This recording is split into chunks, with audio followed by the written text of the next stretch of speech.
اعوذ باللہ من الشیطان الرجیم بسم اللہ الرحمن الرحیم نحمدہ و نصلی علی رسولہ الکریم اما بعد۔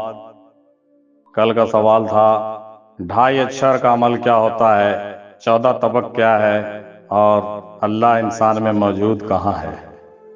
میرے بھائی، کل کے سوالات کے جواب تو بہت تفصیلی ڈھنگ سے آپ تمام حضرات نے ملاحظہ فرمایا ہے۔ مختلف لوگوں کے حوالے سے مختلف دلائل آپ تمام حضرات نے پڑھے ہیں، اسٹڈی کیے ہیں اس گروپ میں، جس کا نام ہے آن لائن ڈسکشن گروپ سوال و جواب۔ آپ اس میں تمام چیزوں کو دیکھ ہی چکے ہیں، پڑھ ہی چکے ہیں۔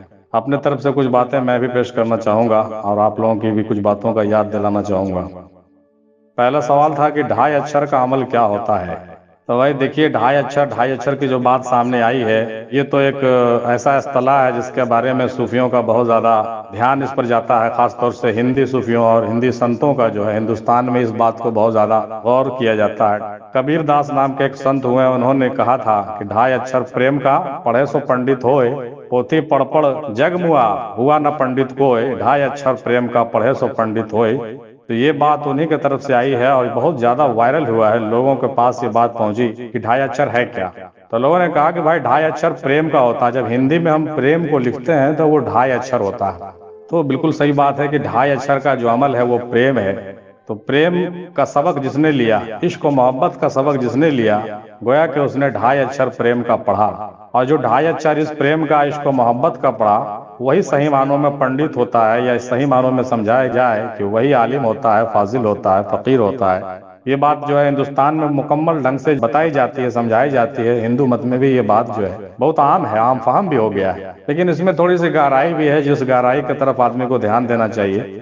یہاں پوچھا گیا ہے کہ 2.5 اچھر کا عمل کیا ہوتا ہے، تو میرا یہ کہنا ہے کہ 2.5 اچھر کا جو پریم ہے نا، تو اس پریم کے اندر جو بھی عمل کیے جاتے ہیں وہ سب 2.5 اچھر کا ہی ہوتا ہے، اس لیے کہ پریم میں جو 2.5 اچھر ہے وہ صرف کہنے کی نہیں ہے بلکہ وہ عمل کرنے کی بھی ہے۔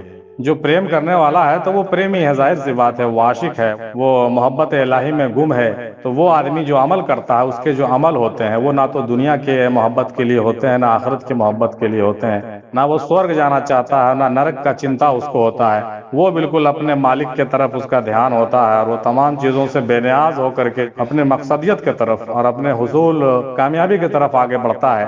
دوسرے لفظوں میں آپ اس کو ایسے سمجھ لیں، دوسرے طریقے سے بعض لوگوں نے یہ بھی کہا ہے کہ 2.5 اچھر جو ہے اگر پڑھا جائے تو اللہ جو ہے وہ 2.5 اچھر ہے۔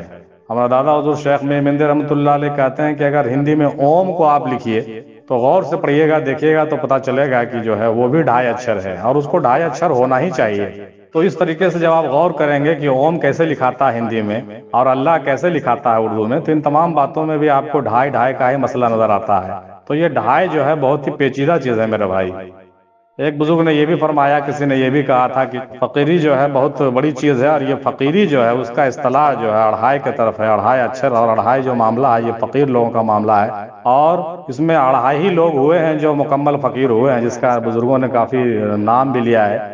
کسی نے مجھے تو یہ بھی کہا کہ جو ہے مکمل فقیری جو ہے، ایک حصہ فقیری حضرت بی بی فاطمہ رضی اللہ تعالیٰ عنہ علیہ الصلوۃ والسلام کو ملا، دوسرا فقیری جو حضرت رابعہ بصری کو ملا، اور آدھا فقیری جو ہے حضرت وارث علی شاہ رحمۃ اللہ علیہ کو ملا۔ مجھے تو یہاں تک پتا چلا، پتہ نہیں اس میں کتنی حقیقت ہے، یہ ہم نہیں جانتے ہیں، کون کون سی باتیں کہاں کہاں سے بزرگوں میں آتی ہے، لیکن کل ملا کے یہ واضح ہوتا ہے کہ فقیری کا تعلق جو ہے 2.5 اچھر سے ہے، اور 2.5 اچھر کا تعلق جو ہے یہ خاص ویسے بندوں کے لیے ہے جو عشق الہی میں رہنے والے، گم رہنے والے ہوتے ہیں، اور مخصوص لوگ ہوتے ہیں اللہ کے بندے، یہ جو ہیں 2.5 اچھر والے لوگ ہیں۔ اور یہ لوگ جو عمل کرتے ہیں، جو کائنات کے لیے سود مند ہوتا ہے اور دوسروں کو جو بھلائی کے بارے میں یہ سوچتے ہیں اور بے لوث محبت کرتے ہیں، بالکل خالص ہوتے ہیں، مخلص ہوتے ہیں، کسی بھی طرح کا حرص و ہوس ان کے اندر نہیں ہوتا، یہ تمام جو ہے برائیوں سے پاک ہوتے ہیں، اور یہ کائنات کو فائدہ دلانے والے ہوتے ہیں، کائنات کو نجات دلانے والے ہوتے ہیں، اور سب کی فلاح و بہبود کے بارے میں سوچنے والے ہوتے ہیں۔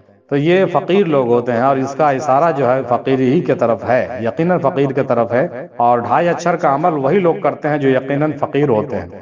امید ہے کہ میری بات آپ سمجھ گئے ہوں گے، میرا اوپینین بھی یہی ہے، آپ سمجھ ہی گئے ہوں گے کہ 2.5 اچھر کا جو عمل ہے یہ فقیروں کا عمل ہے، اور 2.5 اچھر پریم کا پڑھے سو پنڈت ہوئے۔ تو ہم لوگوں کو بھی چاہیے کہ 2.5 اچھر پریم کا پڑھیں، اور نہ ہی جنت کی طرف جائیں، نہ جہنم کی طرف بھاگنے کی ضرورت ہے، بلکہ صرف اللہ اور صرف اللہ کی طرف جانے کی ضرورت ہے، اور واسطے اللہ رسول کے لیے سارے جو ہے ہم لوگ کو اعمال کرنا چاہیے اور اس کی تیاری کرنی چاہیے۔ دوسرا سوال ہے 14 طبق کیا ہے۔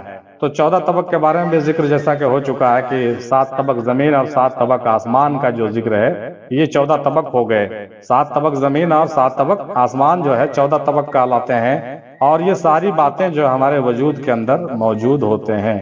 چونکہ زمین آسمان ہمارے وجود کے اندر ہے تو یہ ساری چیزیں جو ہے ہمارے وجود کے اندر موجود ہے، جس کے تفصیلات بھی آپ اوپر تھوڑی تھوڑی پڑھ چکے ہیں. اور جب آپ فقیروں کے صحبت میں بیٹھیں گے تو اس کے تفصیلات آپ اپنے وجود میں بھی دیکھیں گے اور پائیں گے کہ یقیناً جو ہے 7 طبق زمین ہمارے ہی اندر ہے، 7 طبق آسمان بھی ہمارے اندر ہے، اور یقیناً اللہ رسول بھی ہمارے اندر ہے. اس میں تمام چیزیں ہیں وہ باہر نہیں ہے. اس بات کی وضاحت پہلے بھی کی جا چکی ہے ماشاءاللہ. تیسرا سوال ہے کہ سنا ہے کہ اللہ انسان میں موجود ہے تو کہاں ہے؟ تو یہ سننے سنانے کی بات نہیں ہے، یہ حقیقت ہے کہ اللہ تبارک تعالیٰ انسان میں ہی موجود ہے. قرآن کی بہت ساری آیتیں جو ہے اس حوالے سے پیش کی گئی ہیں گروپ میں، اور آپ تمامی حضرات پڑھتے رہتے ہیں، سنتے رہتے ہیں.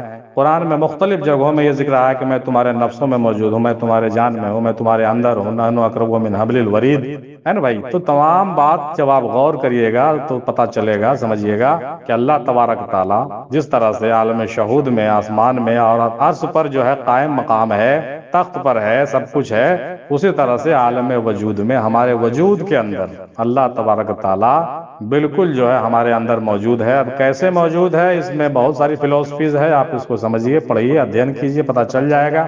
تو آپ غور سے جب سمجھیے گا تو بات سمجھ میں آئے گی. اللہ تبارک تعالیٰ ہمارے قلب میں پوشیدہ ہے، ہمارے روح میں پوشیدہ ہے، اور ہمارے نفسوں سے ظاہر بھی ہے. هو الاول هو الاخر والظاہر والباطن جو کہا گیا ہے وہ سارا کا سارا ہمارے وجود میں پوشیدہ ہے. اس کو سمجھنے اور پہچاننے کی ضرورت ہے.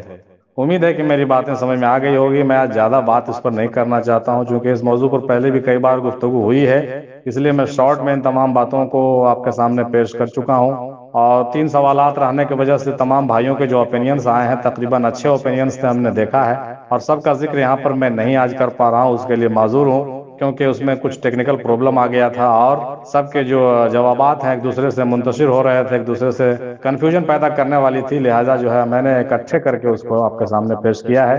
امید ہے کہ تینوں سوال کے جواب آپ اچھے طریقے سے سمجھ گئے ہوں گے اور اس میں غور کریں گے، اور انشاءاللہ تعالی اور آگے کی باتیں انشاءاللہ اور ہم لوگ گفتگو کریں گے. میں دعا کرتا ہوں کہ آپ تمام حضرات ان سوالات کے جوابات کو سمجھیں اور اپنے دل و جگر میں اتار لیں، اور اللہ تبارک تعالی ہم سبوں کو نیک توفیق اور ہدایت عطا فرمائے اور اس سے استفادہ کرنے کی توفیق دے اور عنایت کرے. وآخر دعوانا الحمدللہ رب العالمین برحمتک یا ارحم الراحمین بحق لا الہ الا اللہ محمد الرسول اللہ صلی اللہ تعالی علیہ وسلم.